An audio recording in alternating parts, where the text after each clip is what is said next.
Hey, how you doing? Hey, Jeff. Good, you? All this time on Facebook and it's the closest to meeting. What do you say? I said we've connected on Facebook a few times. This is the first time we've been close to meeting. Yeah, absolutely. It's the first time. Because the name sounds familiar now, but, I basically had to leave my house and go down the street just to get a signal. Oh, my God. Because we lost electricity like 4 hours or so ago. Really? So I had a signal, but it wasn't strong enough to do more than talk or text. Oh, I see. What town are you in?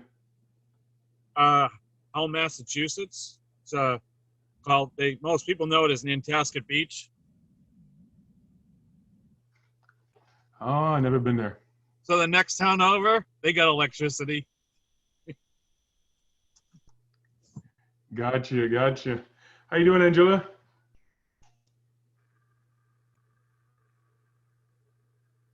She doesn't want to unmute. There you go. There I go. How you been? Good. How are you? Good. Look like you're finally getting some sunshine in there. Yeah, a little bit of sunshine.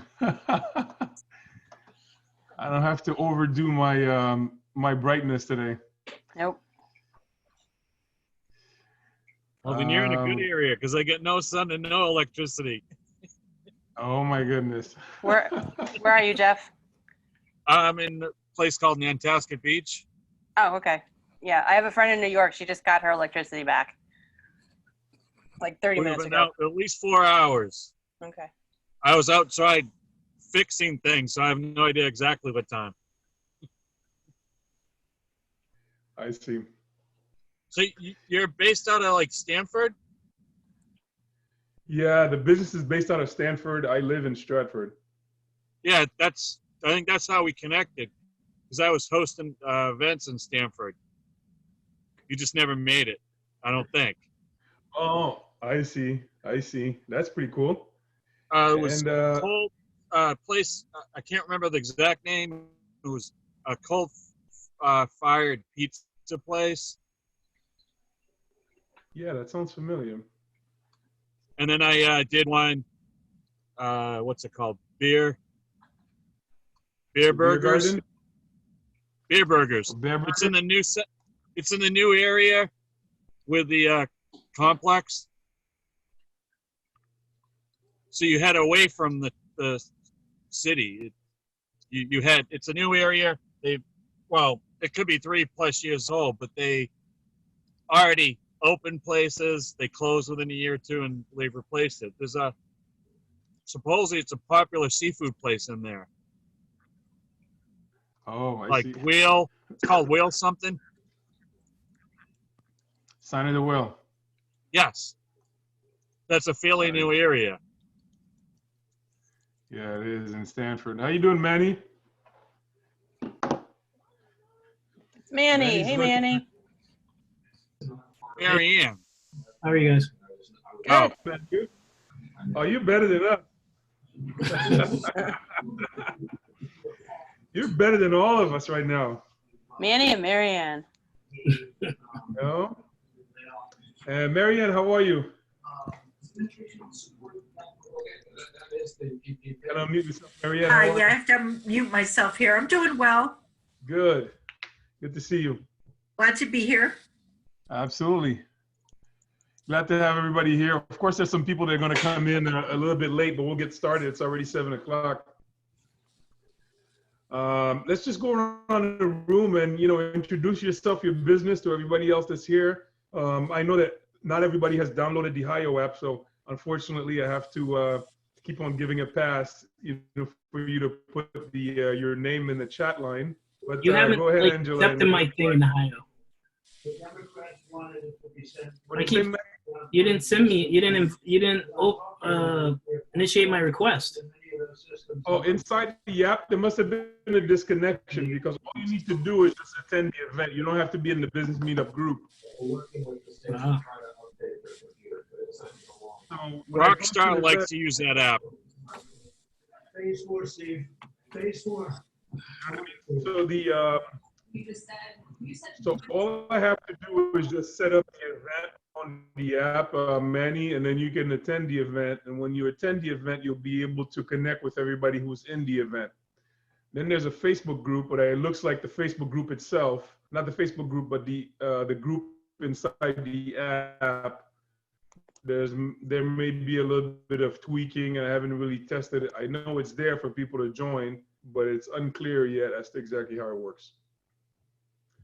So Angela, go ahead and Andy? introduce yourself. Sorry, Go ahead, Mary. I had a question because I downloaded the app when you sent me the link, but I've never been able to get on it. I can't find the event. Okay, so the event for today is not on there. But if I add an event, for example, I'll do it for next Wednesday. I'll add an event for next Wednesday, and then you're able to attend the event from on the app itself. You'll be Okay. able to even have the Zoom link, see who's there. You're Okay, not great. connected to Rockstar, are you? Pardon me? You're not connected to Rockstar, are you? No. Oh, because they like the app higher. The only group I've seen that's using it. Everyone else is using Zoom. Oh, I see. I mean, you can use Zoom and Hio both in combination. The Hio app is really to be able to see who's on the meeting. Oh, with a small group, I guess it's not that big of a deal. Well, it's still valuable long term, because if not, you have to download person's contact information, you know what I mean, from the chat line. So, you know, Yeah. with the app, it's a lot more. Not only you can connect with anybody across the country, but if you attend an event, it's easier to connect and share more than just your name and your you know, your social media links. Oh, so you don't have chat on the Zoom? Yeah, we do, but like I said, Zoom enhances things, because on the chat, all you really do is just put your contact info. Yeah. Yeah, with the app, you can do a lot more. And say there's 100 people inside the Zoom, then it'll be tough to copy and paste 100 people's connections information. Here you go. So you just educated everyone. Right, absolutely. So we'll get you started, Angela. Hi, I'm Angela Caponera. I'm the owner of Your Mind in Bloom LLC. I help people who are in trouble, transition, and academically failing. So there is going to be a need for people out of work, resumes coming up. I do resumes. I do them in person and virtually, when in person is allowed, whenever that's going to be. Again, I help people who are academically failing, including adults. I help people with the state licensing exams. Right now, I know they are on hold, but if you know anybody who has an exam coming up and needs help studying, I can help them with that. And I help with any kind of writing, editing, papers, you name it. And I work with special needs and English language learners, both children and adults. So Your Mind in Bloom LLC, and I am hopefully on Friday going to have a kind of meet and greet on Zoom coming up. So if you're interested, let me know, and I'll send you the link with the password. All right, awesome. Awesome, Angela. And do you help with at all levels? Because I know obviously elementary is something that you do, but then what's the highest level that you can help people with tests? Adults. I've had people up into their 40s, 50s, 60s. They're making a career change, or they got, you know, they were unemployed and the state paid for them to go back to school. So Okay. they just need help. Again, I don't do the practical part, but I do the written part. That's the part where most people have the trouble. Got it. Very good. Welcome again. Thank you. Marianne. Hi, I see a few familiar faces here and some new ones. So my name is Marianne Croce, and I am local here in Connecticut. And I am the founder of Small Biz Vantage. I am a speaker and coach on leadership for small business owners that are in the trades. And basically what I help them do is I guide them. From time to time, we all get stuck no matter what level we are in our business, where we're at. We have challenges. We face them at every stage of business. And what I find is my clients are the ones that are either doing it all and they want to stop doing it all because they just feel like they're spinning their wheels. So they're either looking to build a team, they want more accountability in the team that they have, or they're looking to develop leaders on their team. So I really help them, guide them. Better than a roadmap, it's more like a GPS so that you can recalculate when you get off track. So I tell people that when they're tired of doing it all, give me a call. Marianne at Small Biz Vantage. Love it. Love it. And I owe you a document. I know that. I owe you a document. So yeah, we'll talk about it. So Manny, how are you?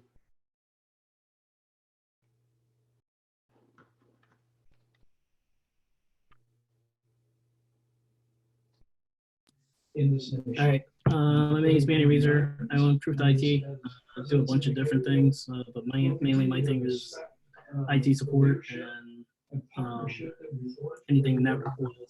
And that's about all for me.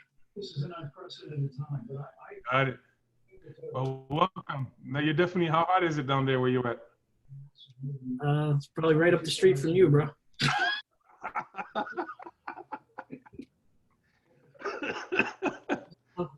Positive thoughts. That's good. That's all good. Definitely projecting positive thoughts right now. You're making all of us. You're making all of us feel good. Jeff. Well, up until recently, I was hosting 2 or 3 networking events a week. Hosted my first Zoom 2 weeks ago. Co-hosting a couple of events this week. So I basically help businesses and people save money and make money. And right now I'm actually probably doing a monthly Zoom on how to get paid for referrals, basically through my network. And I represent a company that helps people save on their bills and businesses, hundreds of dollars a month for individuals, thousands of dollars for businesses. Got it. That's interesting. That's good. So I wanted to go around the room again, just you know, on a very positive note. Like, what have you been doing lately in the past couple of weeks that's been working? We'll go back, you know, on the line with Angela, Marianne, Manny, and Jeff.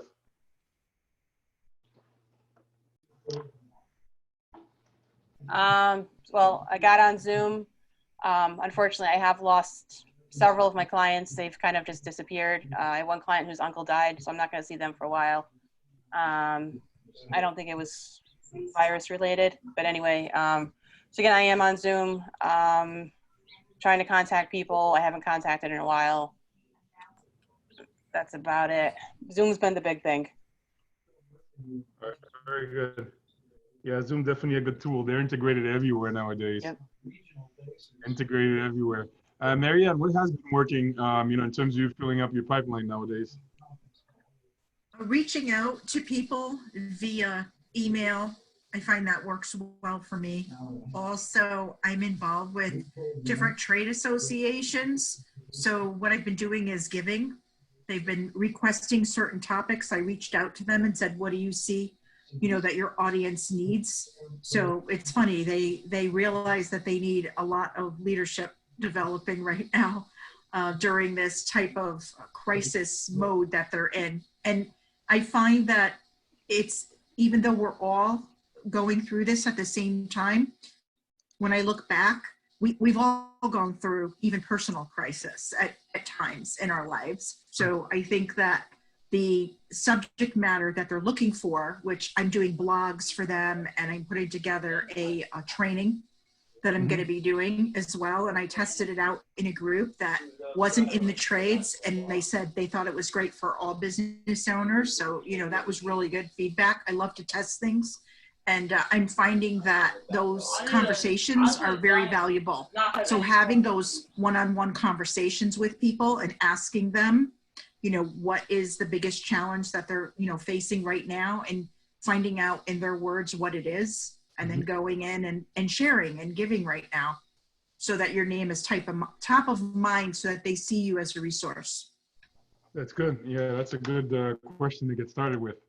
Actually get people to open up as to what's going on. Absolutely, absolutely. Manny and Jeff, what has been working recently? don't Jeff, know want who's- to go first, or you want me to go first? I don't care. Go ahead. Basically, I've kind of stayed busy with some stuff. Just being a tech guy, done some houses and stuff like that with Wi-Fi's and stuff like that. Haven't stayed super busy like I was before, but enough. With some businesses and stuff like that, making sure that they're capable of doing things that they need to do. Like Angela, some clients have not so much disappeared. I can understand, you lose all your revenue and everything like that. You try and you got to understand that. And so I've just told everybody that, if you need me, I'm here. Figure things out later. And Andy, another thing. So I'm also basically going to be repping a huge construction project in Milford that I actually need to talk to you about, because I know you do some stuff, and I've been trying to just get my head around organizing that, getting these guys, building reps and the builder, and sending out bids and stuff like that to get bids for all this. Well, lining stuff up. Right now we're just in the demo process. So that's eating up a lot of my time because it's a learning experience kind of too, but the guy knew that I had enough common sense and brains and technically enabled to do a lot of the stuff that he needed me to. And it's also like a 30-year friend that, he doesn't have time to do it. So I'm just basically, business rep liaison. Trying to think what else. And that's pretty much it, been kind of fortunate with some stuff, Good. That's good. So we'll we'll connect after the call today. Yeah. We'll connect after the call today and talk about it.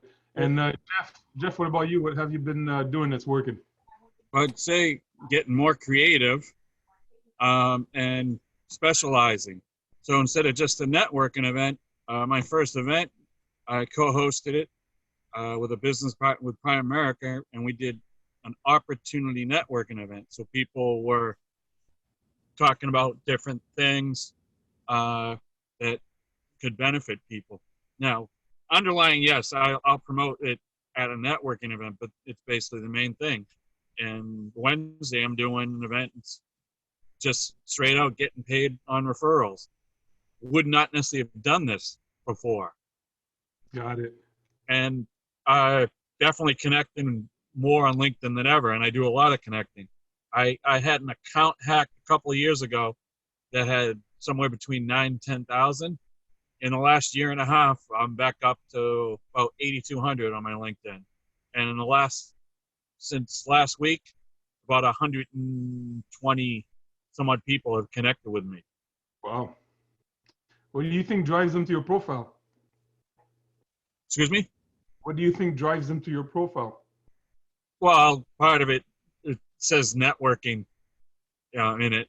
And a couple of years ago, when we had connected, I was doing New York City and Stamford, and I've done Providence, Rhode Island, Worcester, Mass, but for the most part, I do Greater Boston and in the suburbs. So having a wide area that I host events and have connected with people, I think is a draw. That's good. Definitely got to have a draw. So I want to start sharing a couple of different things. Sorry about that. I want to start sharing a couple of different things on the topic that I had picked for today. So obviously for the month of April, I wanted to have a big focus on digital marketing. We know what's going on right now. And it's forcing us to take a look at our level of skills. It's forcing us to take a look at what can actually be done. But more than just that, I think that, we will not go back to the exact same as what we were before. So understanding, how to manage your online presence, understanding how to generate business, doing it all from online is a skill that we can't neglect. We can't leave it behind. Before, it used to be that just a few people are very, a couple of gurus and things like that, they're great online and everybody's constantly learning from them. But now it's becoming more and more of a requirement where in order to see in times of crisis, you got to have this real house going on so that you keep business going regardless of what's going on outside. So I just think in the month of April, I'm going to keep my focus on digital marketing. Of course, making some type of variation. I added 2 more nights. So today is Monday night. We call it Monday Night Zoom. I also added Wednesday night at 7 o'clock, and I added Friday at 12. So it gives the opportunity for people to pick a time and you know, attend on the day that works a lot better for them. It gives me an opportunity to cover more territory. So I won't be repeating the same information. I'm upgrading the presentations and adding different things. But definitely I wanted to add a couple more windows, you know, for people to come in and network, and especially, you know, get in on the curriculum, learn what they have to learn. I have so much to share on different topics, and I've been holding back too much on it. And now that we can do it, and now that we're doing things online, I can just start to unveil and deliver. It's much easier to manage. So the first thing that I wanted to share, and I'm going to go over here.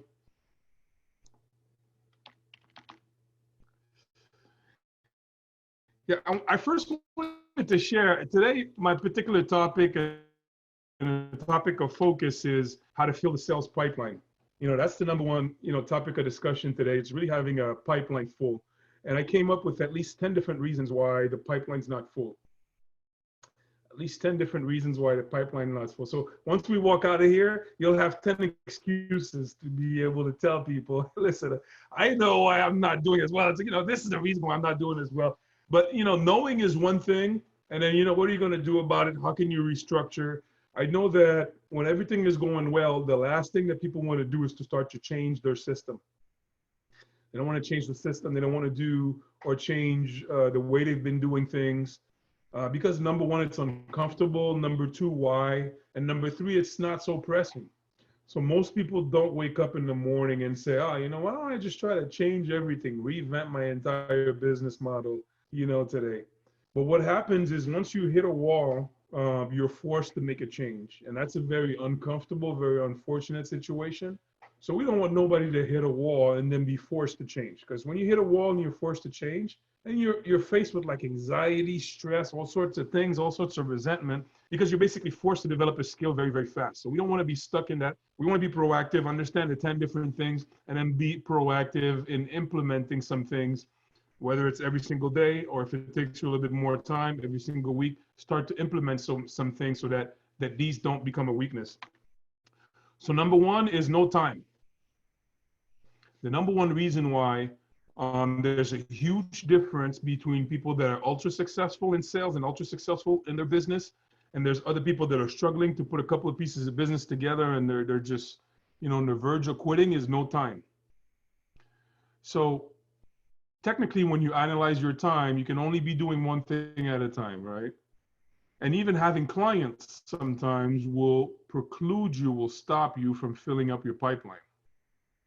So on a very practical note, the number one reason why your sales pipeline is not full is that you're doing too many things. You know, Marianne was alluding to it. A couple of other people have said it, but even the fact that you want a client appointment, sitting down and taking care of a client and making money, it's slowly draining your pipeline because there's nobody out there looking for business to replace the type of business, the client that you're currently taking care of.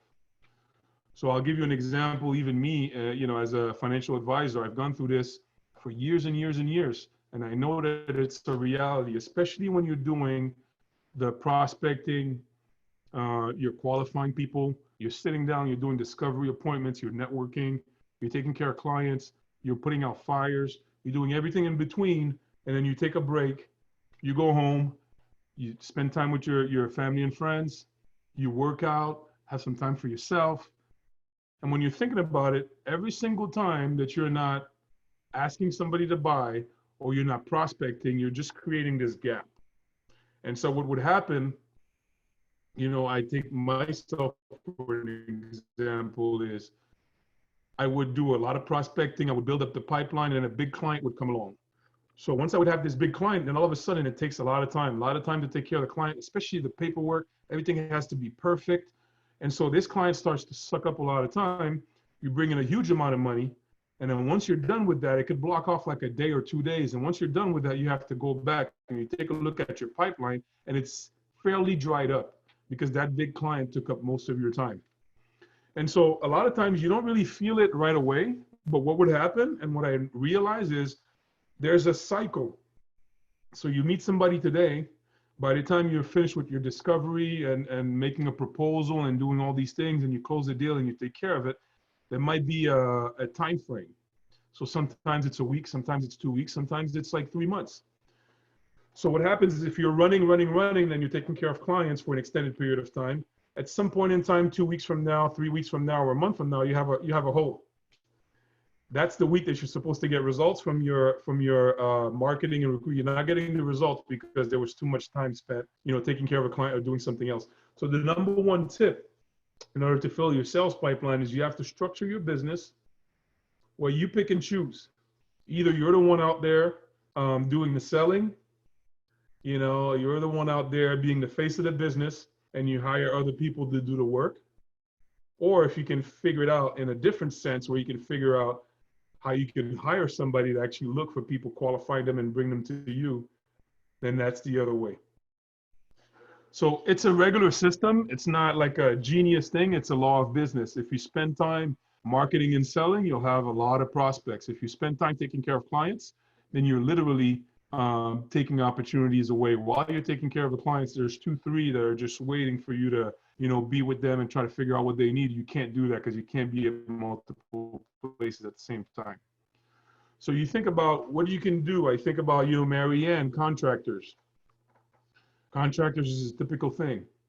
Contractors are the type of people that, okay, you wake up very early. You actually want to be on the job site at like 7 o'clock. So maybe you're at Home Depot, you're at the supply house at 6. And then you're working from, 7 o'clock to maybe 3, 4 o'clock. And, you're mentally drained, you're physically drained. And where's the time to go do estimates and see clients? Now it's in the evening.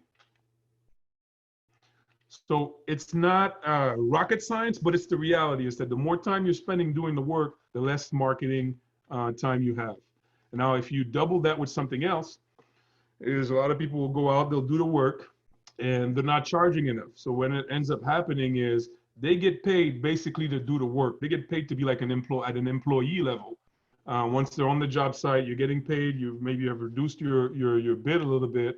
You got the bid, you're working. But once the job is done, you literally need another client right away because there's no money left over to implement more marketing strategies. You either have to take it out of your own money.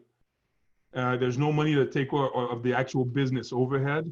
So there's a lot of things missing, and the system never works, when you're just doing everything yourself and when you're not charging enough. So it's not just one little thing that you have to take care of. It's multiple things, but I would say number one reason why the pipeline's not full is because you're doing everything yourself. So number two reason why the pipeline's not full is no predictable system. No predictable system. So the predictable system, I'll give you an example. When this weekend, I spend most of the time crunching numbers for last year. So how can you know if you have a predictable system? You take a look at your numbers for last year. You take a look more specifically at 2 numbers. What's your marketing expense? How much did you spend on marketing last year? So you take the marketing expense and you divide it by, the gross income. So, okay, I spent, $2,000, $3,000 and I made, let's say $100,000, not too bad. Or I spent $5,000 and I made $75,000, not too bad. The real question that you want to ask yourself is, if I give you money today, if I give you double the marketing money that you had last year, are you guaranteed to double your sales?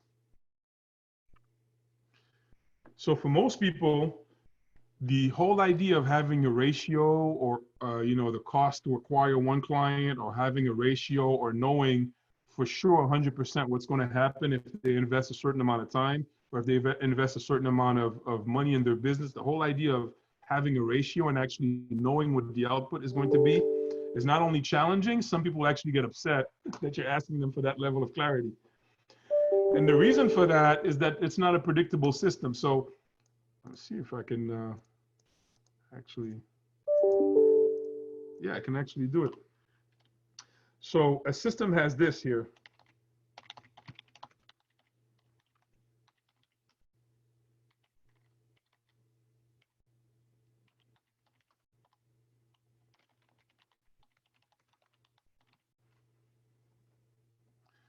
So by definition, that's the definition of a system. A system has predictable outputs.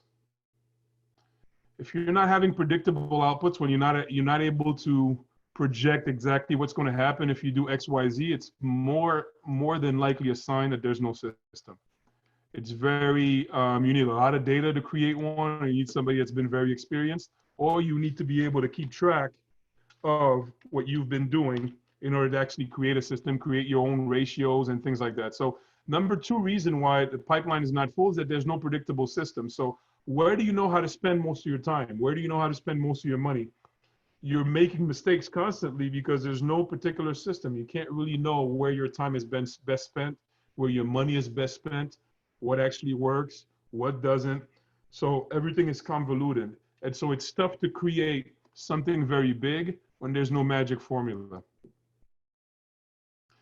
So on a practical basis, in order to resolve this, and from experience, I've seen it done in two ways.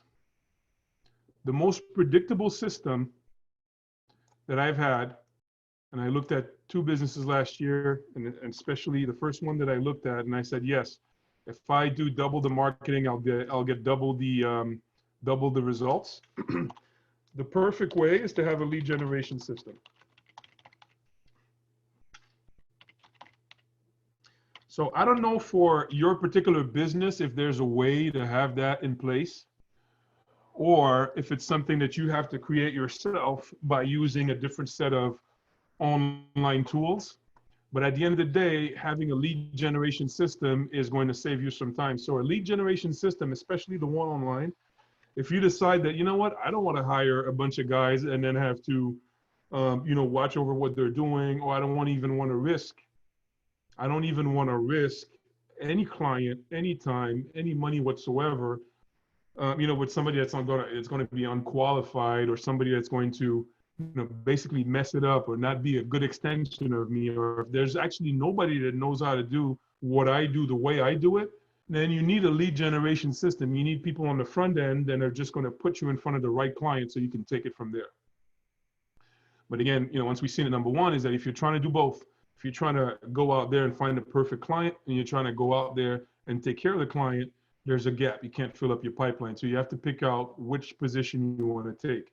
If you want to take the position where you're actually doing the work, then you need a strong online presence, and you need a lead generation system where really all you have to do is feed it some money. Is if you feed it some money, it will put you in front of the people that actually need your products and services. So that was number two, is no predictable system. You don't have a lead generation system, or you don't have a set of ads that actually work. I know that there's a lot of companies out there right now that are designing ads for particular industries that have a proven track record. Maybe that's something that you want to take a look at.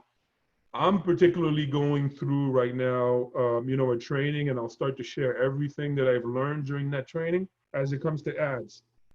Because if you don't want to give somebody $500, $1,000, or $1,500 a month, if you're afraid to shell out this money because you don't know what's going to happen, then you want to be creating your own lead generation system, creating your own ads and testing them. And, we all know, we've heard it from people like Gary Vee, Marianne, we've heard it from a lot of different coaches. They'll tell you the number one problem that business owners are having is that they start running ads, they don't work, so they stop. They basically don't know what's wrong with my ad. Is it the ad?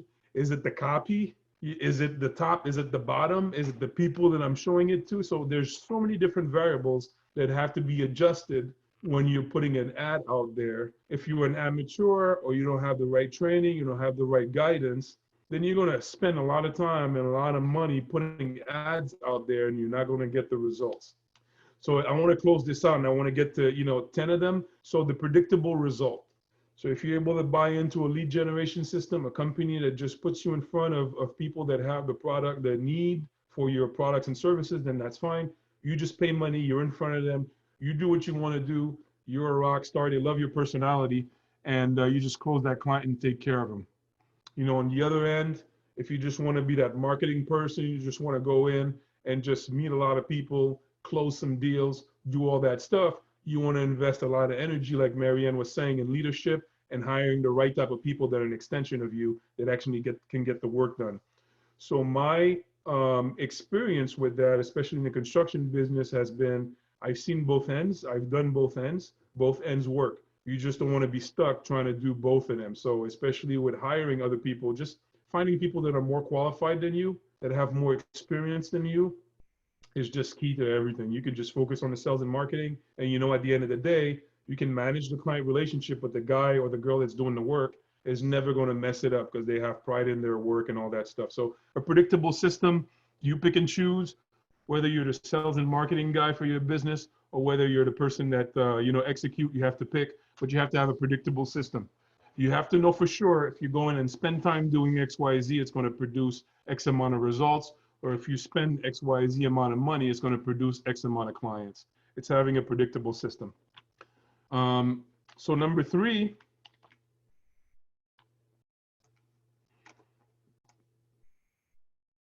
some skills need sharpening. So that's the toughest one, because it's the same thing as marketing, but it's more in relation to us. So there's some people that actually are seeing a lot of people. Last week I shared that the number one reason why our sales pipeline is not full is that we're not seeing a lot of people. There are people out there that are actually seeing a lot of people, but unfortunately, the system doesn't work because of them. It's tough to say. A small tweak in the way you do things will always produce better results. But most of us are not self-aware enough to know exactly what's the change that we have to do. So we have a lot of different training programs. I have a training program that I've done. If you remember, Angela, I did a training program on communicating and connecting. We did it out of Stratford. We have another program on personal growth. We have programs on leadership. There's a lot of different professional skills that need to be developed. Sometimes it's just tough to fill up your pipeline because you're messing up the opportunities. And, when you mess it up, you don't really know. You assume some people play the blame game or things like that, but they don't really know why they messed up the opportunity, because it's very rare that you'll find somebody that'll go in and see a client and say, hey, can you take a minute and let me know why you didn't buy from me or why I never got you as a client. It's very rare that you'll have people, they'll just put the extra energy and go back and ask this in a very calm way. Most of the time they're trying to figure out how to flick a finger or how to degrade the person that didn't give them the business. But in reality, sometimes we have a couple of skills that need sharpening that's going to allow us to get more opportunities. Some people actually sharpening the wrong skill. We take, business owners, they're sharpening the skill of reducing the rate, which is the wrong skill. That's the wrong one. Instead of sharpening the skill of reducing the rate, you want to sharpen the skill and increase your ability to sell yourself, increase your ability to show value, increase your ability to close business. So there's a lot of different things. I can't belabor because each one of them could be a separate class. I'm trying to run through at least 10. So no visible dashboard. This one is pretty simple and pretty easy. When you don't have a visual representation of what's going on in your business, the new prospects, where they're at in the process. When you don't have a visual dashboard of everything going on in your business, especially your sales pipeline, you can't grow it. You can't grow it. You can't maintain it. So what I use a particular app called Close.com. But even before that, I would always just create an Excel spreadsheet. I create an Excel spreadsheet with some names, phone numbers, email, the potential income. So if you're going to do a visual pipeline,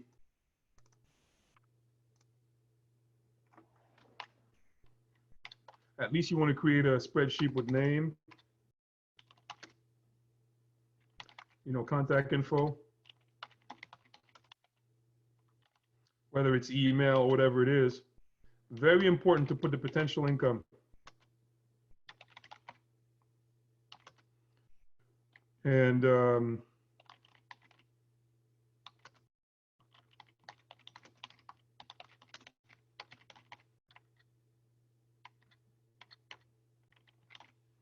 yeah, so at the very least, you want to have these couple of columns, put together. Just create an Excel spreadsheet as to what's going on in your business, who's in the pipeline right now, what's their name, what's their contact information, What's the potential income for that particular one? On the notes section, I would typically put what has to be done to move this going forward. What's the next step? What's stopping the process? You know, the possible closing date, what's the next date? You have an appointment scheduled. So when you look at this pipeline, you'll see where the holes are. I would even sometimes put, you know, if I had multiple things that I was doing, I would put the type of business. But at least if you have the ones that I just showed, you have to be able to see your entire pipeline visibly. It's just, you know, end of the story. You wake up in the morning. What I would do when I would show up in the office, you can get distracted, and you can get distracted by so many different things. The number one thing that you want to do is just go to your pipeline.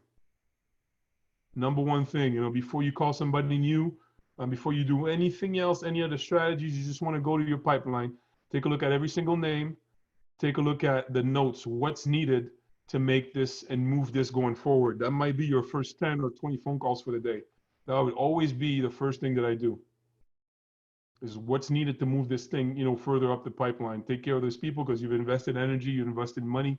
You don't want to be losing that. You don't want to neglect it. And, you know, sometimes when there would be like a gap, I would just run back like fire. I'm like, oh my God, I have all this income stuck in this pipeline. I'm not taking care of it. And then you're going, you're trying to rush stuff. But having a visible pipeline is number one, you know, so important.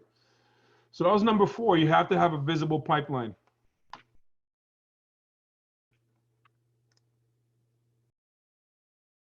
Number 5, wasting time with the wrong people.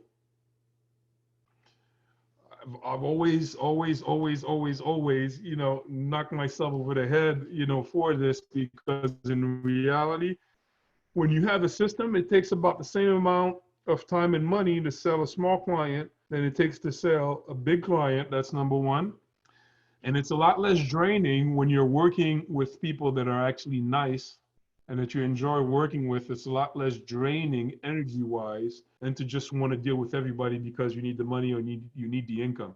So there's a couple of different things. You definitely want to have a good mix of small clients that are low-hanging fruit, but you also never, ever, ever want to neglect the big ones, going after big clients and big deals. You don't want to neglect that. And then you don't want to deal with just anybody and everybody.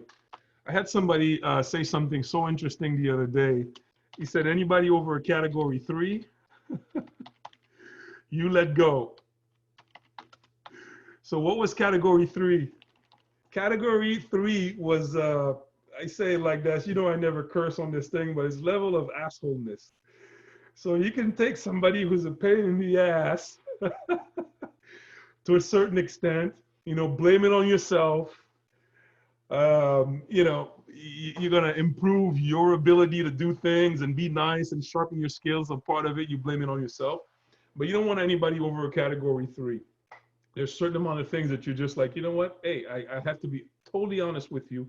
This is probably not the type of business that I want for 2 reasons. Maybe number 1, it's not going to pay me enough. Number 2, it might pay me enough, but it might drain me so much. I will never produce the type of work that'll get me referrals with this client.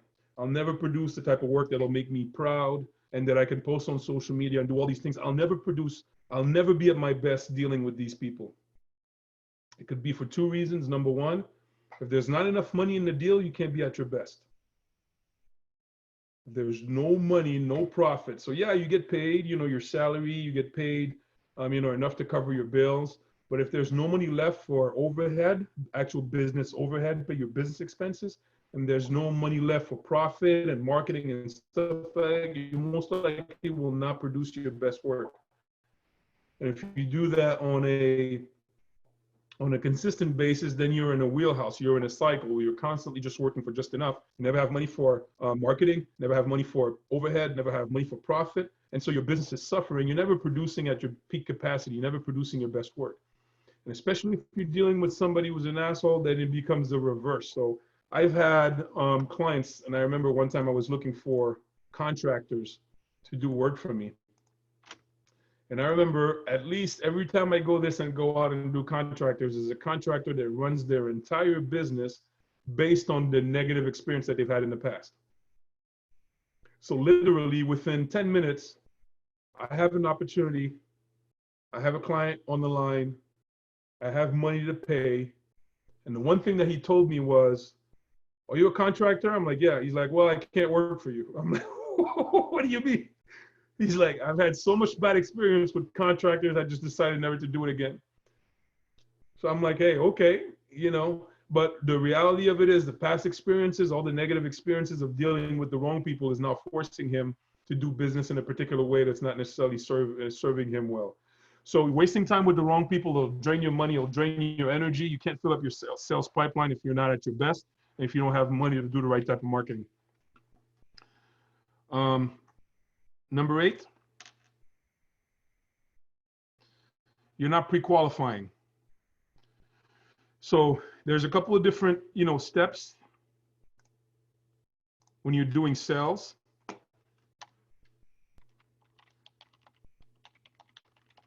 Step number 1 is prospecting. Prospecting is easy to understand. Prospecting is you being out there like a madman and a mad beast, a mad woman, just gathering names. There's no science to it. It's a tactical thing. It's, I would say primal. It's like you got to be a beast and an animal out there to go out there and get a lot of different names. That's number 1.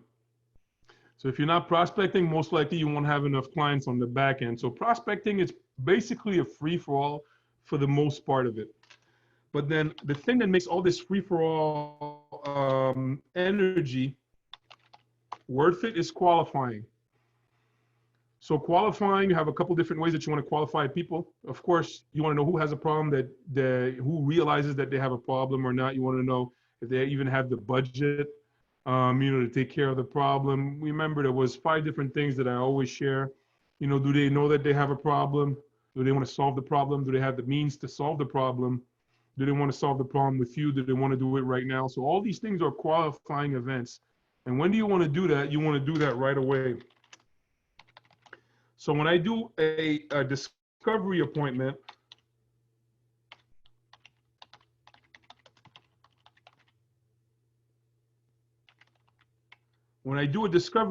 yeah, I want to know what their name is. I want to know everything. I want to know what's the major challenges. Like I go through the whole thing, might take me 15, 30 minutes.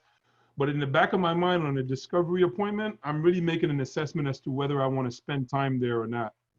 So if I ask you this very qualifying or this very, I would say, like rhetorical question, when do you want to know if the person has money or not?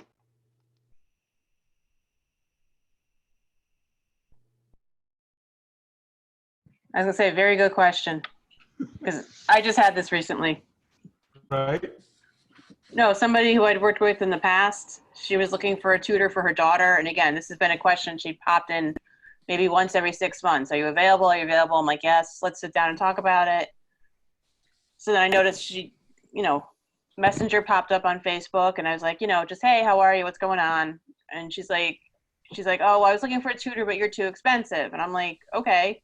Well, I said, what's your budget right now? I said, I understand people are out of work.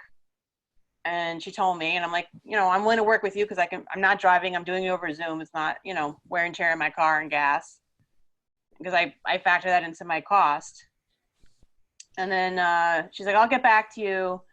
And she ended up hiring a college intern to do it for free. Oh my God. You want to know right in the early stage. What? Early stage, yeah, that's what it is. Want to know right away. Yeah. Yeah. And I was like, okay, well, I mean, that's great. You want to have the college intern do it for free, but, again, this is, and she's like, well, the college intern needs her hours. I'm like, yeah, that's nice, but don't waste my time if you're already looking at a college intern. Yeah, absolutely. So I take this as an example, and thank you for sharing. And Marianne, did you said you pretty much right away, right? Yeah. So I'll share with you guys 2 situations. Here's what's going on. I've been taking a lot of different appointments on LinkedIn, for example, for people to do some things for me, especially on the marketing side, like building this lead generation system in the accounting and the tax preparation. I have 2 people in mind right now.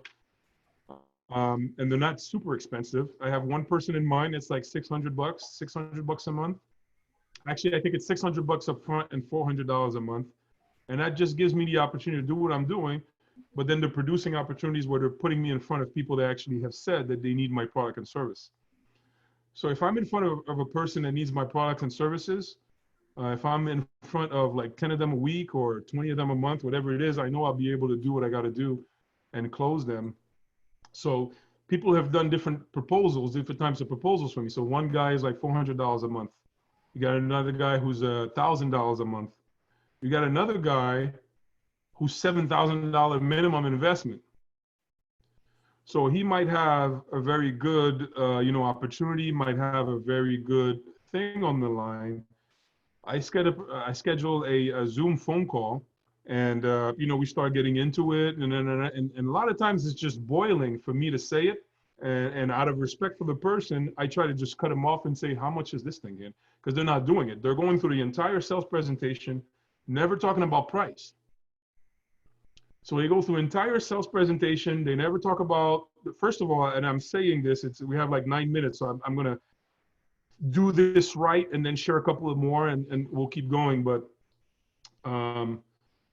people are doing it all upside down. So I have people that are prospecting on LinkedIn. So they're paying somebody to be in front of me. And when they're in front of me, they're not qualifying me at all whatsoever. So I can see in the way that they're asking their questions, they're automatically assuming, obviously I got a motion sensor thing going on here. They're automatically assuming that because they're automatically assuming that because you take the appointment that you're automatically, qualified, and you're just gonna, run in and swipe your credit card. So they're assuming a bunch of stuff, and that's not true.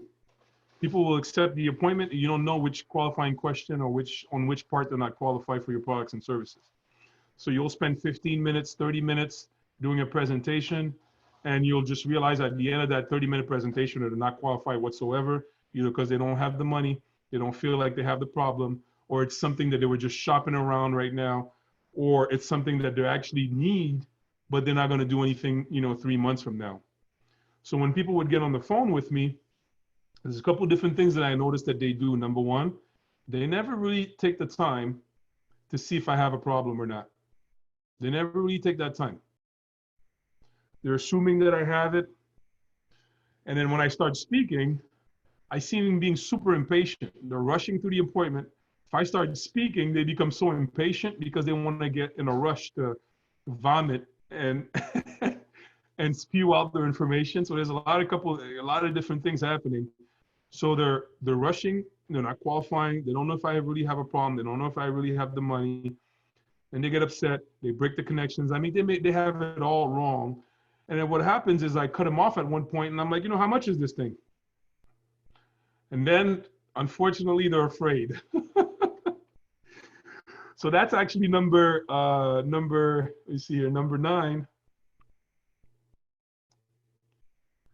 It's, number 10 is you're afraid to ask, or you're afraid to ask for the amount of money that you need, or you're afraid to ask for the amount of money that it actually takes to do the job right. You're impatient.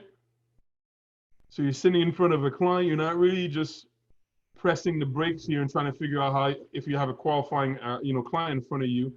You're not charging enough. That's not the problem what we're talking about. But that's what happens on a sales call, is that they would spend 30 minutes, 45 minutes. I would have to stop them and say, dude, how much does this thing cost? Oh, well, minimum investment is $7,000. I'm like, oh, okay. All right. Well, it's not something that I can do right now. It's not something I want to do right now, or I have to do X, Y, Z. I had a coach, discuss a program with me, and again, it's a 45-minute conversation, and it's $2,500 a month. I'm like, okay, not too bad, but it's not something that because number one, you're sitting down as a client, you don't know what the result, you don't know what is the result that you're going to get. There's all sorts of things that are unanswered, unknown. So before you invest time in presenting and building relationships and doing these things, you want to be able to gauge exactly where you're going, and as quickly as possible, you want to be able to qualify this person. So I'll give a practical example, and I'll give it from Marianne, for example. So on the contracting, as a contractor, so I used to make that particular mistake is first thing I'm doing is I'm trying to schedule an appointment, run to an appointment, go do an estimate. That's number one mistake I used to make. I'm not getting out there and going and running and going through the whole person's house measuring everything, preparing a proposal and doing all that stuff for them to, number one, compare it with other people and then tell me that it's too much. So what's a good way to do it is to just put it up front. You say, hey, you know, typically, I know we're scheduling an appointment, you know, typically I'm really able to solve this problem, or I'm really able to help you with this thing. The average engagement is between X and X. Is that something that you'd be able to do? Or is that something that if we're able to fit this in between $4,000 and $6,000, you know what I mean? Is that something that is worth your time for us to move the conversation further? But there's never a right way to put it in a suave way where people are like, oh yeah, you know, so, but you want to include money, you want to include time, you want to include all of these things in your pre-qualifying questions before you write the proposal, before you do anything. Because if not, you'll be spending hours and hours and hours trying to convince people, doing proposals, doing estimates, and then they take it, they go shop it around, or they take it, it's too expensive. You don't want to be doing that. So you can't fill up your sales pipeline if you're making these mistakes. We're coming close to it. You're not charging enough. We discussed that already. So especially if you're doing the work, if you're going to go out there and you're charging just enough to cover your personal expenses, then you never have money to cover your business overhead. You know, you can't buy a truck. You know, you can't rent an office. You can't do X, Y, Z because you're not charging enough. You know, you can't do marketing. You can't, there's a lot of stuff you can't do. And if you're stuck taking care of clients and you have no money for marketing, then it's like a zero. Every time you're taking care of a client, there's nothing else moving. You're draining the pipeline. So you got to be charging enough not only to pay yourself a decent salary, be able to cover your expenses, save for retirement, all your personal stuff is taken care of, no questions asked. And then you want to add some money on top of it, add some money for overhead and profit. You could even say marketing overhead and profit. So a lot of times what you end up getting as a salary, as a tech, as a person who does the work, the price that a client's going to have to pay might be time and a half, or it might be double that, because there has to be some money to replace you marketing wise. There has to be some money to pay the bills business wise. There has to be some money to create some type of profit so that you can reinvest in the business. God forbid if you have overhead, employees and all that stuff, you know, people that are waiting for you for a regular check, you definitely can't charge less than what you're supposed to. So if you're spending time with people that don't have enough money and you're selling these contracts at a very low bid, same thing for coaching, same thing for everybody who's on the line here, you're messing up your pipeline. It's just not going to work. You're working backwards. You're afraid to ask. A lot of times, the only way for me to kind of cover this topic in like 30 seconds, it's the most painful thing that can happen to you as a service provider is to have somebody that's in your network, when you finally get to sit down with them, they tell you that, oh man, I wish you called me 2 weeks ago. Oh man, I didn't know you do this. I wish you called me 2 months ago. So if you're afraid to ask, you can't fill up your pipeline. We talked about impatient and having a limited set of offerings. Having a limited set of offerings, a lot of times people are not versatile enough in what they offer, and they're not creative enough. I know Jeff was here and he shared something about being creative. If you want to fill up your sales pipeline, especially if it's your own business, you're not working for a franchise or anything like that, leave some room for creativity. Leave some room to be able to create a product offering that's specific for the person. Leave some room for that. The people that mostly have this problem is that they work for a corporation, a franchise, where what they offer is so set in stone, they're losing out on opportunities because they can't help. They would love to help, but because that thing is not available on the shelves, they can't make it happen. So those are the top 10 reasons why the pipeline is not full. And what I will. What was 9, Andy? I'm sorry. What was 9? I missed 9. So 9 is your impatient. Oh, impatient. Okay, I got it. Thank you. So especially the impatience is where you're supposed to be doing a discovery appointment, qualifying the client. When I sit down with somebody, especially when I'm moving towards like a big deal, every single question that I ask is a confirmation. It's a qualifying question that what I'm going to present is going to make sense. So in the financial service world, I would have 2-3 appointments. I would go on the first appointment and do the discovery. I would go in and do the second appointment. Even though I had the solution, I would take 20 steps back. before I would present my solution, I would requalify, go over the questions that I asked, make sure I had the right answers, and I was sitting down with the right person. And especially, I wanted to make sure that what I was going to propose is the right thing. So when you're impatient, you can't fill up your pipeline. It's very important when people are spending large amounts of money that you slow it down.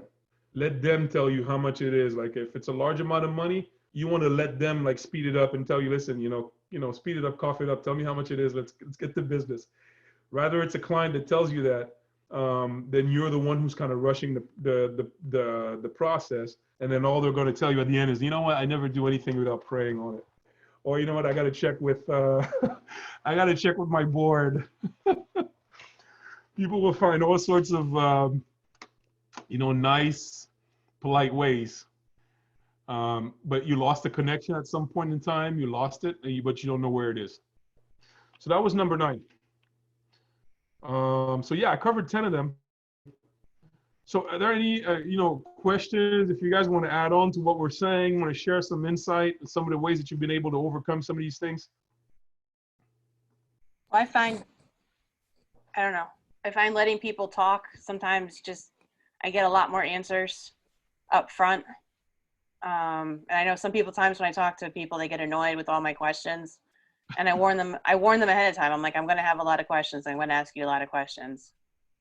But what I get really annoyed with is, again, when I let them talk, I share information with them. Again, I don't give away the bank or anything, but just, things they should know depending on the situation that they're in. And then find out the client doesn't work. That's what's really aggravating. Right. I don't know if anybody else finds that. I agree. Networking one-on-one, listen, but don't let them go on and on and on and on. I agree. Well, I mean, I do cut them off, but I find a lot of times I'm the first one to listen to their problems, I guess. And again, I'm especially trying to get a handle on what's going on, because especially if a family member is arranging it, the family member is telling one story, and then when I get to the client, it's a completely different story. So a lot of times I'll be sitting there saying, well, the story I heard was X, Y, Z. Is this true or is this not true? I don't know if you guys absolutely. find that. It's somewhere in the middle. Yeah. Well, that's usually what it is. Or again, just an example, if I'm working with a teenager, they'll tell their parents one thing, or I find out they're telling me something they haven't told their parents. Something like that. Something like that, yeah. One way that I would do is I would give myself an actual timeline for an appointment. So for example, I would say my appointment is no more than 30 minutes. And by the end of that 30 minutes, I got to either have a sale or a second appointment on the books. Okay. It's one or the other. So what it forces me to do is I want to hear the story, but you also want to have like a good position and a good boundary that kind of helps the person like summarize it. So sometimes you don't need to hear all the problems, because people will go on and talk about all different problems that you actually can't solve. But you want to be able to find a way to help people kind of summarize it. So in the back of your mind, you're figuring out what product or service is really going to make sense.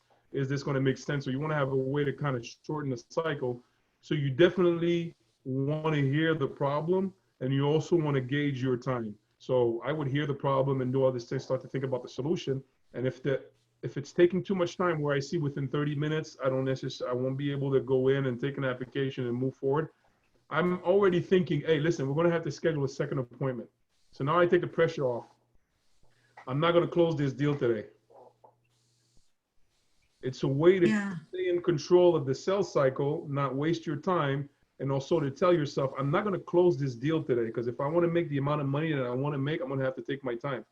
So if I see that I can't land this appointment in 30 minutes, I'm already thinking, all right, we're going to do this right, and I'm going to schedule a second appointment. I'll close on the second appointment. I think you got to find out who's the decision maker right off the freaking bat. Yeah. Right. I've learned that too. Yeah, and when you're setting up your call with these, when you're setting up your initial call, a lot of times you can use questions that they're filling out when they're setting up that call. And if there's 4 or 5 questions that would help you Very good. prepare for the call, when you go on them, knowing that information, now you're making so much better use of that time, I found. Because if you're going over these same questions over and over again, it's so nice to be, now you're kind of pre-qualifying them at the same time. Because if they're not going to even invest in filling out that and answering those questions, how serious are they to begin with? But that way you can make the most of your time. And I'll even say, in that when I set up the appointment, so that I'm better prepared and we can make the most of this time. And people seem to like that because you can see who the people that are serious are. I've also found over the years when it comes to stories, everyone has a story. Right. And I find a lot of times stories are you things. Like my story is a me thing, right? We all have these stories and sometimes it's excuses or reasons why we can't do things. Your stories are you things, but they're not necessarily true things. But it's the thing that we tell ourselves all the time. Right. So, and we all do it. It's just human. We all do it. So having them, I also found too that people can feel whatever you're doing, whatever your like niche is and what you work with, a person may have this many problems, right? Like their problems are this big, but you're going to focus on this one area. So make sure all of the questions that you're asking are questions that when they talk about it and they want something solved, that leads to what you solve. And what I mean by, if somebody's struggling in business and someone is a marketing person and they're asking them a question about them running their business, and their questions are more operational, the person, that coach or that person doesn't solve operational question or that's not what they're doing. So you want to make sure all of your questions are leading to that marketing part of their business. If that's what your niche is, or that's what your specialty is. So I find a lot of times a person can give you a whole bunch of problems. You want to make sure you're narrowing it to say, this is what I'm asking about. So that helps, because then you find that you're in unknown or unfamiliar territory and you don't want to put yourself in that position. It's definitely trial and error and, things that you learn over the years, but I found through lessons learned myself that, that's helped. Yeah, it's very helpful. Thank you. I appreciate it. Super cool. So yeah, I mean, if you guys have anything else that you want to add, went through the over the 10, if you want to add, or if you have some questions or challenges that you're facing. So that was a list of the top 10 why the pipeline is not full. Of course, time is the most precious resource. So that's my. Hey. So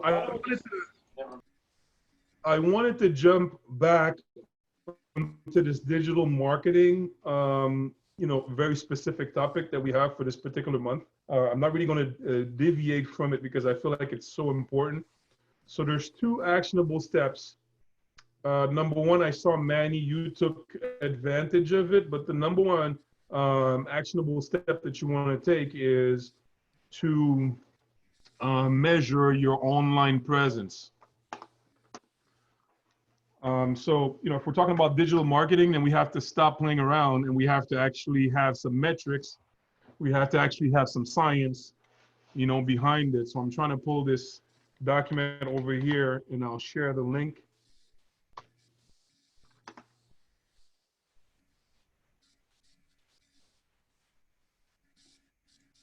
You can pull mine up if you can pull it up. I don't care. Yeah, I mean, I could pull. I saw it, and there's a lot of stuff I stopped purposely because of certain reasons, Right. Especially because of my insurance. I found the more that I had a presence is the more they started digging around for things, which caused insurance to go up. Thank you, Handy. things you learn over the years. The less you have out there, the better off you are sometimes. Well, Man, I would say this I is hate a to say valid, it. valid reason. Huh? I would say this is a valid reason in a way that, so what you're saying is you don't want to put out too much information out there for them to really, and it's more on the insurance side. Yep. And the year before I did my insurance went up because of what I do and because of all there's a lot of factors. Some of it was cyber attack. Some of it was because of what I do. Security cameras and stuff like that. I don't do monitoring, which is a whole different ball game. Because I do so much of that stuff and different, they really, thankfully I had somebody that I was really tight with and they told me to rip everything down. I literally ripped my website down because of that. Because it was a difference of almost $5,000. Really? Yeah. Wow. Yeah, that's a lot. Well, you Yeah. know, again, I'm not gonna, you know, debate it, but I'm gonna debate something different, and you know, the angle that. So this link that I'm putting here, Manny, you went into there, Angela, Marianne, and Jeff. You can go to this link. It's a free tool that I have, and I'm working with the tech that's responsible for this, so it's allowing you to monitor your online presence. So it touches on the different topics of what it takes to actually have a strong online presence. And the reason why, I know, Manny, you're talking about insurance people coming on to your website. Not just my website. They came on everything. Right. They went on my complete social media profile, everything. Not just my website. My website was the worst part of it and how I got it down. But they kind of, if I didn't take my website down, it would have been a huge difference. And I never went back and literally redid it because of that. I see.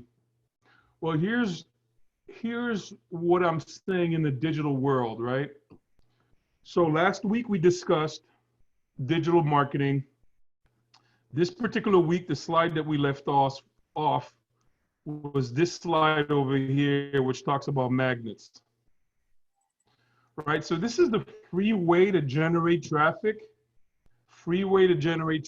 towards your landing page, free way to generate traffic towards your website.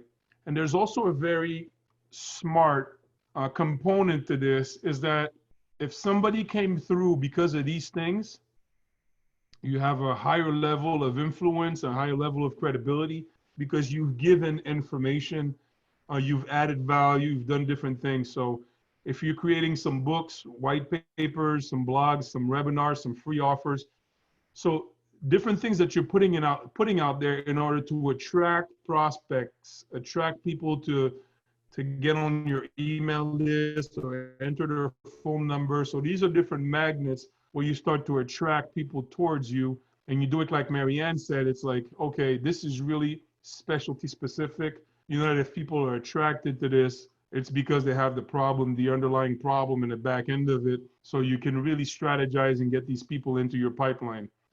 Now, this is not always easy to create. And a lot of people actually struggle actually taking the time to design a free offer, design something that people will download on the website. Like, it's somewhat time consuming, but I would say, and I challenge everybody by next week to come up with at least one, come up with a complete strategy. If you're just think it as a step one, don't execute it, just write it down and say, you know, if I wanted to kind of attract the ideal client out there, here's the type of information that I would have to put together for them to consider giving me their email, their phone number, or taking an appointment. So I would do this as like a homework, as like a challenge for next week, not even to execute it and create it, but just to write it down, because you will need it in the digital space. If not, we will always be stuck in this old world, I call it, of, you know, doing everything and going out there and proactively doing things. So that's the inexpensive way. So you spend a lot of time right now creating that resource, but then it's going to keep on, unfortunately, like a venereal disease, it's going to keep on giving. I'm just being funny, but no. Okay. So when you go over here, so here's what I was saying, like, Manny, on the other side is, content marketing and those free resources, they're attracting people to you. If you want to simplify everything and you just want to pay to be in front of people, then your online presence is super important. Because what happens is when you're not there, and I'm not trying to convince you or get you to change what you're doing, it's just the reality. So right now I'm in the process of looking at a tool where I can know who comes to my website and I can have information, not just on how much time they spent and which pages they watched, but I can have some information as to who they are. What's their IP address? They're not going to give me the IP address, but what's the business name, phone number, email, and what's the information I can get about this business person that visited my website. You know, so it's like a pixel, it's like a software where you can have that information. Yep. Without that type of insight, what happens is a lot of people are coming into your world. Number one, you don't know who they are. Number two, they're coming in and coming out without buying. They're making an analysis of who you are, and they're making some type of conception, or they're making a calculation as to who you are and what you have to offer, and then they're walking away and they're going to look for information elsewhere.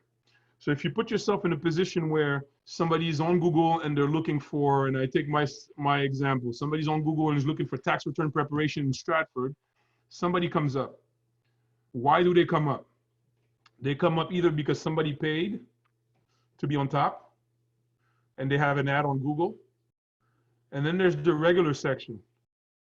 So even if I do this right now, the regular section is anybody and everybody, and that's the SEO part.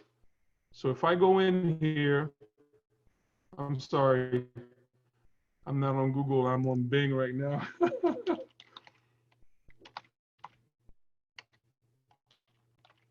So what's happening as I do this is people are coming into your world. They're coming into your website. They're coming onto your social media platforms. They might even scope you on Facebook personal, scope you on LinkedIn. They're looking at everything and then they're walking away. They're walking away for two reasons. Number one, there's no actionable step, or maybe they don't like what they see, or maybe they see what they see and then they go shop around somewhere else. So your online presence is super important in the digital space. If you're creating all this traffic, you want to make sure that the people that are coming into your world, people are coming into your store, are seeing the right thing. So if I do tax return preparation in Stratford, for example, you know, right now Google is not showing me any type of paid ads, maybe because nobody's paying, but here's what they're looking at. H&R Block. So when people are coming in, they're taking a look at your ratings. Naturally, if I come to this page, right, I'll go to the person who has 40 reviews with 5 stars. That's the first person. If I'm going to invest my time, I'll go to the person that has 40 reviews and 5 stars. Here's the second thing I'm going to do. If your listings are not correct, if there's 2 people here that have 40 reviews and 5 stars, and one of them has a call button, I'm calling the person who has a call button. So you see, that's a listing issue. A listing issue is you have different ways or different places where your business is listed. And what Google is doing is that they're scanning all these different places and bringing it up, you know, for people to see. So at least your Google My Business listing has to be accurate. You want to have a website, you want to have directions, but you want to have the phone call button right there. That's a part of your online presence. So if there's 4 people here, I'm looking at it, you know, La Placa income taxes, no reviews, no website. I'm not going there. It's COVID-19. I am not driving to their place. But you see, that's the digital marketing space. That's how people are making decisions. So he's not on top, no reviews, he's closed, no phone number, he's got a website. Then people can go to the website and do different things. So people are doing that. They're doing that with your business. They're doing that with your social media. And that's the importance of a strong online presence. At least when I come here, it's not too bad. Right then and there, there's a phone number, there's directions, you can make an appointment. So I was sharing this over here, an engaging website. The tool that I posted the link in the tool, right? An engaging website is going to give you a rate as to how your website rates. But yeah, if I'm going to go and rate your website, that's the first thing I'm going to do. I'm going to go and rate the landing page. especially if you're paying for people to come in, I'm going to go and rate the landing page, not to see if all the information is there and stuff like that, but to see when somebody lands here, what's going to happen? Is it going to be total confusion, or is there at least a way for them to make an appointment, make a phone call, and go look for more information? So this is most likely not their primary website. This is most likely their Google. So it's a replica of their real website, and you can do that. And there's some companies that will do that. They'll do a replica of your website with some very basic information. But that's the quality of your website. When people are coming in and they're clicking, like, okay, if I need more information, I can go in and research it. But at least this gives me an idea that this is a business that's nice and clean. I can call, I can do different things. So all these things are important. You don't know what people are doing. So an engaging website is important. SEO is important. So when you're looking at the ratings, we were here. All these people over here are rated for different reasons, but SEO is one of the reasons why they come up on top, because they have, Google is basically saying this website is really very relevant to what you're looking for. And that's SEO. So the mistake that I've seen people do, and I don't want to do this right now, I want to go on somebody's website, but I can go on somebody's website right now because I have somebody that I looked at their ratings. They have an A for SEO and an F for everything else. So how do you get an A for SEO and an F for everything else? Is you have all the important keywords all on the first page. And typically, I know how you can scan that disease. Whenever you go to somebody's website and you see that they have these tacky little words like, you know, tax return preparation in Stratford. And you have all these well put together things that, you know, it's so corny. It's great for SEO, but it's terrible for website performance in terms of like the customer and performance. So I have this one person, he has an A for SEO. When I go in on the first page, every single product is listed on the first page, like literally bullet points, blocks and blocks and blocks of bullet points of every single product, every single manufacturer, you know, I mean, every single service, everything is all there dumped on the first page. But if somebody landed on that page, they would say like, this is a mess. This is like a hoarder's page. So just to go quickly, it's all these things are important. An engaging website, you want it to be nice and clean when people are showing up, whether it's your real website or it's your Google My Page, you want it to be nice and clean so that when people are coming in, they can actually take action. If they want more information, they can go and take more information. If it's a landing page where you're capturing email, you want it to be just that. The SEO is the amount of content that you have on your website so you can rank high.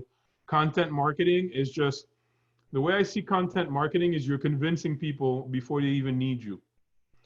So we shared that last week. A lot of people are putting out a lot of content. It's not that the content is necessarily right now converting people, but as you're putting out content and people are seeing you, sometimes they're not even liking, they're not even sharing what you're posting.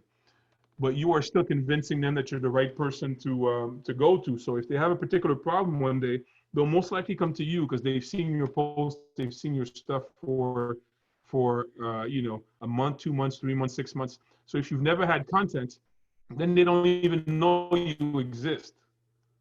And if they go and check your Facebook page, they're going to take a look at, you know, how long you've been in business, you know, what type of content you post. People are checking you out online all the time, so you don't want to neglect that. Email marketing, Marianne has shared that's very important. Social media marketing, pay-per-click. So the pay-per-click environment is directly related to your SEO. So if you're paying for a click, you want your website to rank high. And if it ranks high and people are clicking on it, you want them to be able to take action on it. So that was just in terms of like the online presence where there's different components. You want all of them to be working well. You don't want to neglect them. And now is not the time to neglect. Now's the time to figure out, is there a system where I can have all of this, not just only working together, but how can I increase my grades in all of these different areas? It sounds overwhelming, but at the end of the day, you want to lose business because you're not able to tackle this problem. Now, you got businesses that got money, you know, they're running 100 miles an hour, they're doing these things right, and they're capturing that business. It's tough for you to gain traction if you're not doing the right thing. So it's a world of business, and it has no respect whatsoever to, you know, people and feelings and all that stuff. This is just hard truth. So 824, I'm comfortable doing the Zoom calls a little bit longer. Typically, I try to keep it for an hour. I don't want to like just botch up and rush through everything. But then at the same time, out of respect for everybody, I don't make it too long. So we're going to stop at 8:30. This is the rest of the stuff that I had to share. And I'm updating this presentation, adding some things. This problem recognition, post-purchase evaluation portion of it is really, you don't want to do anything or spend no time outside of this. That means you don't want to spend no time with people that don't actually have recognized that they have a problem. If you want to fill up your sales pipeline, you want to be spinning your wheels. So that's the pre-qualifying thing. You have to recognize that people will search, look for alternatives, shop you around, do all this stuff before they make a decision. And even sometimes when they give you your card and, purchase, they can have buyer's remorse and come back. This was in regards to having an offer. We shared this last week. A lot of people are doing a lot of stuff online, but there's no offer behind it. Or if there's an offer, it's not priced out right. It's not expensive enough. It's not, it's not enough to cover all the stuff. And we covered what I wanted to cover for today. All the pipelines look the same.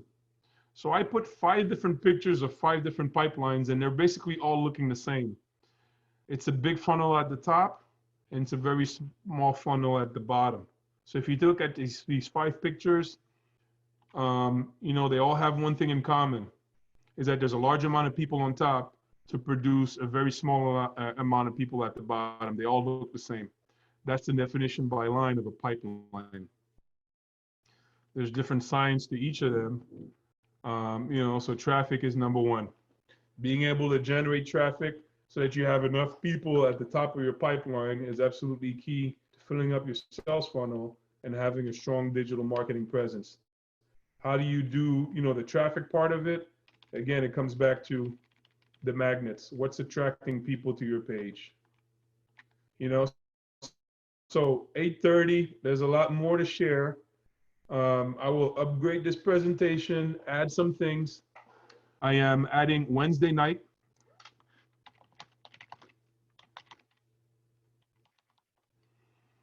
I've done it on my personal website, and I'm doing it on the Business Meetup website also. So I don't want to just do it here, but it's also here.